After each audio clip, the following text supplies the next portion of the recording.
Iya, sahabat Sapen Radio masih di Renungan Pagi.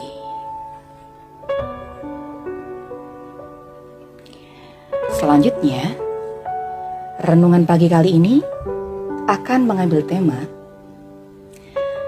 saat-saat menghembuskan nafas terakhir, atau yang sering disebut dengan sakaratul maut.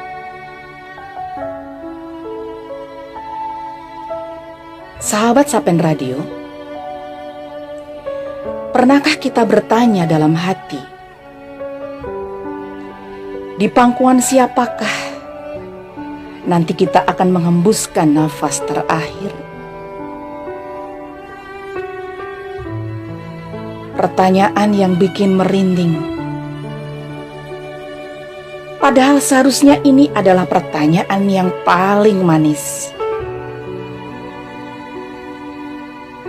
Karena berbicara tentang siapa yang paling berhak menjadi sandaran kepala kita ketika ruh kita hendak berpisah dari jasad. Dan ini adalah pembicaraan perihal cinta.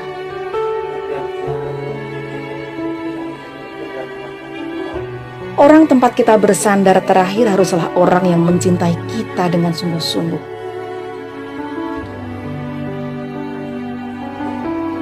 Yang ketika kita menghadap sakaratul maut, dia tahu apa yang mesti dia lakukan.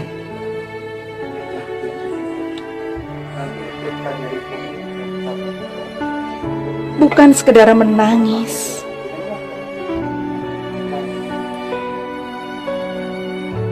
bukan sekedar merengek terisak,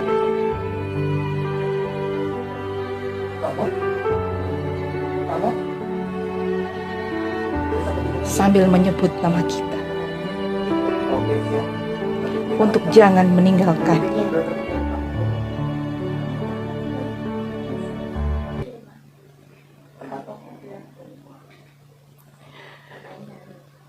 Dia harus bisa mentalkin kita dengan kalimat thayyibah,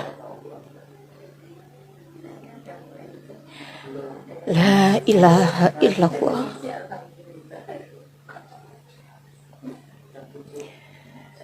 Mentalkin hamba yang sedang menghadapi perjuangan terakhirnya.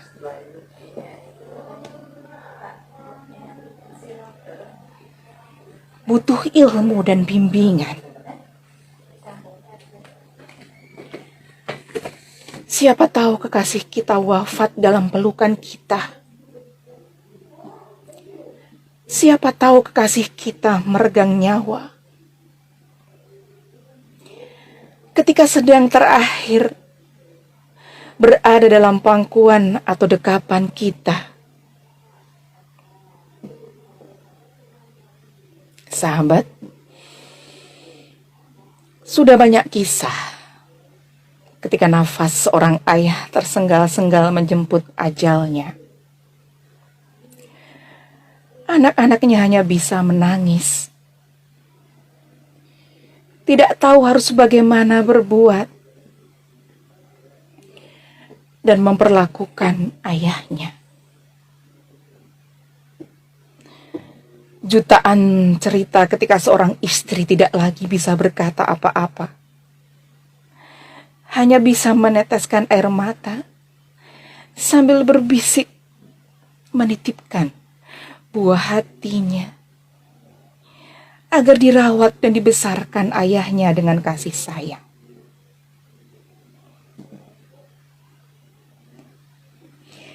Suaminya hanya bisa menatap iba, tidak keluar sepatah kata pun sebagai pesan terakhir untuk diucapkan istrinya menjemput akhir hidupnya.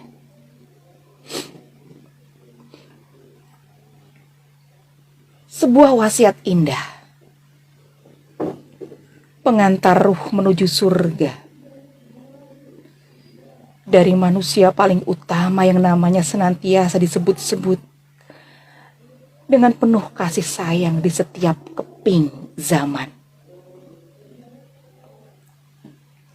Rasulullah Sallallahu Alaihi Wasallam, beliau berpesan,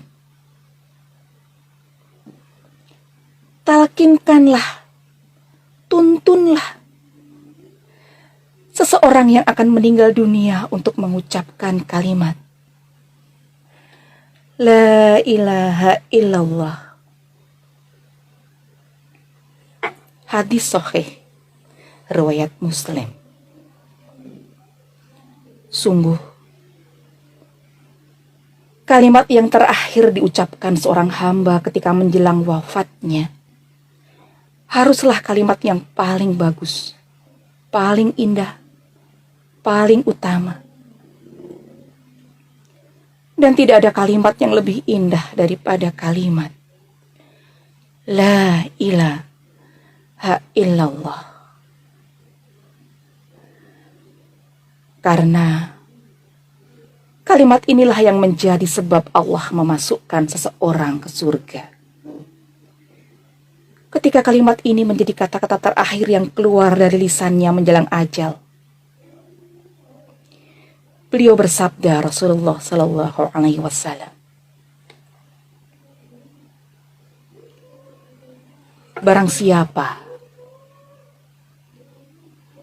yang ucapan terakhirnya adalah La ilaha illallah, maka dia akan masuk surga. Hadis riwayat Abu Daud. Lantas bagaimana cara mentalkin seorang hamba yang sedang menghadapi ajalnya? Apakah kita bacakan ayat-ayat dari Al-Quran? Bacakan tahlilan? Atau berulang-ulang kita bisikkan kalimat La ilaha illallah? Tidak. Cukup sekali saja membisikkannya. Perhatikan. Apakah dia bisa menirukannya? Jika sudah bisa menirukan, tahan lisannya. Jangan sampai dia berkata-kata lagi selain La ilaha illallah. Kalau dia mengigau lagi atau mengucapkan kata-kata, tunggu diamnya. Bisikkan lagi La ilaha illallah. Sampai kita tahu dia benar-benar menirukannya. Begitu seterusnya sampai ruhnya terlepas dari jasadnya. Sehingga kata-kata terakhir yang keluar dari lisannya adalah kata-kata La ilaha illallah. Dan dia menjemput kemenangan, meraih husnul khotimah. Mudah-mudahan Allah karuniakan kepada kita semua husnul khotimah dan masuk surganya, berkumpul dengan keluarga dan kekasih yang kita sayangi.